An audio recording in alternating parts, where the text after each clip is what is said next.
Евангелле паводле Мацвея. Езус жа стаў перад намеснікам, а той спытаўся ў яго: «Ты кароль юдэйскі?» Езус адказаў: «Ты кажаш». І калі абвінавачвалі яго першасвятары і старэйшыны, ён нічога не адказаў. Тады сказаў яму Пілат: «Ці не чуеш, колькі сведчыць супраць цябе?» Але ён ні на адно слова не адказаў яму. Таму намеснік вельмі дзівіўся. На свята намеснік меў звычай адпускаць паводле жадання натоўпу аднаго вязня. Быў тады ў іх адзін вязень, званы Бараба.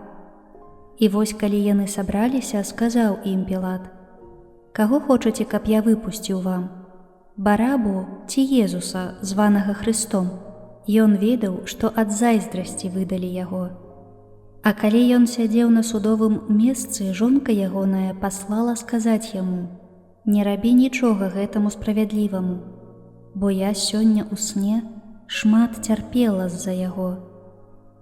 Але першасвятары і старэйшыны падбухторылі натоўп, каб прасілі за Барабу, а Езуса аддалі на смерць. Адказваючы, намеснік сказаў ім: «Каго з гэтых двух хочаце, каб я адпусціў вам?» Яны сказалі: «Барабу». Пілат сказаў ім: «А што мне рабіць з Езусам, якога завуць Хрыстом?» Усе закрычалі: «Няхай будзе укрыжаваны!» Ён жа сказаў: «Што дрэннага зрабіў ён?» Але яны яшчэ мацней крычалі: «Няхай будзе укрыжаваны!» Пілат, убачыўшы, што нічога не дапамагае, а абурэнне ўзрастае, узяў ваду і абмыў рукі перад натоўпам, кажучы: «Не вінаваты я ў гэтай крыві, глядзіце самі». І ўвесь народ адказаў: «Кроў яго на нас і на дзецях нашых». Тады адпусціў ім Барабу, а Езуса пасля бичавання аддаў на ўкрыжаванне. А жаўнеры намесніка, завёўшы Езуса ў прыторыю, сабралі каля яго цэлую кагорту і, распрануўшы яго, надзелі на яго пурпуровы плашч і, сплёўшы вянок з церняў, усклалі яму на галаву і далі яму ў правую руку трысціну. Становячыся перад ім на калені, насміхаліся з яго, кажучы: «Вітай, кароль юдэйскі!» І плявалі на яго, бралі трысціну і білі яго па галаве, а калі насмяяліся з яго, знялі з яго плашч і апранулі ў ягоную вопратку і павялі на ўкрыжаванне. Выходзячы, яны сустрэлі аднаго кірынейца па імені Сымон, якога прымусілі несці ягоны крыж. Калі прыйшлі на месца, называнае Галгота, што азначае месца чэрапа, далі яму выпіць віна, змяшанага з жоўцю. Ён пакаштаваў, але не хацеў піць.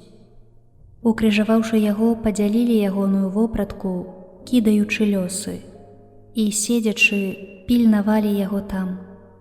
А над галавой ягонай змясцілі надпіс з віной: «Гэта Езус, кароль юдэйскі». Тады укрыжавалі з ім двух злачынцаў, аднаго з правага, а другога з левага боку. Тыя, хто праходзіў, зневажалі яго, ківаючы галовамі і кажучы: «Ты, што руйнуеш святыню і за 3 дні будуеш, уратуй сябе самога. Калі ты сын Божы, сыдзі з крыжа». Таксама і першасвятары з кніжнікамі і старэйшынамі, насміхаючыся, казалі: «Іншых ратаваў, а сябе не можа ўратаваць. Ён кароль Ізраэля, няхай сыдзе цяпер з крыжа, і мы паверым у яго. Спадзяваўся на Бога, няхай Бог вызваліць яго цяпер, калі любіць яго, бо ён казаў: я сын Божы». Таксама і злачынцы, укрыжаваныя з ім, зневажалі яго. Ад 6 гадзіны цемра настала па ўсёй зямлі, аж да гадзіны 9. А каля гадзіны 9 усклікнуў Езус моцным голасам, кажучы: «Эллі, Эллі, лема сабахтані», што азначае «Божа мой, чаму ты мяне пакінуў? Некаторыя з тых, хто стаяў там, чуючы гэта, казалі: «Ён кліча Іллю». І адразу пабег адзін з іх, узяў губку, намачыў воцатам і, насадзіўшы на трысціну, паіў яго, а другія казалі: «Чакай, пабачым, ці прыйдзе Ілля ратаваць яго». Езус жа зноў ускрыкнуў моцным голасам і аддаў духа.